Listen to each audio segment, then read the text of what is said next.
Hey everyone, today we're going to explore how to connect WhatsApp with Brevo. If you're new to Brevo, don't forget to check out the free trial link in the description below.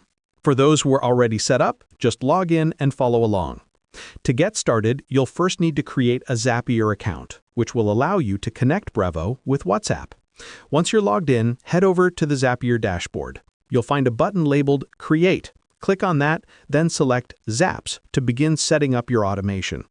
If you have any questions along the way, don't worry, the Copilot feature is available to guide you through the process.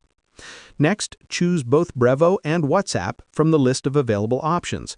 Be sure to fill in all the required details on the right side of your screen. If your Brevo account isn't already connected to Zapier, you will see a Sign In button. Click on it and you'll need to input your API key. To find this key, go to your Brevo account, click on your account name, then navigate to SMTP and API and select API Keys.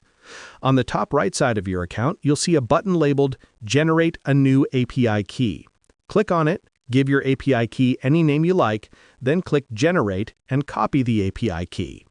Once you've pasted it into Zapier, simply click Yes, Connect to Brevo, and you're all set. Now repeat this process to log into your WhatsApp account by entering your phone number and clicking Send PIN.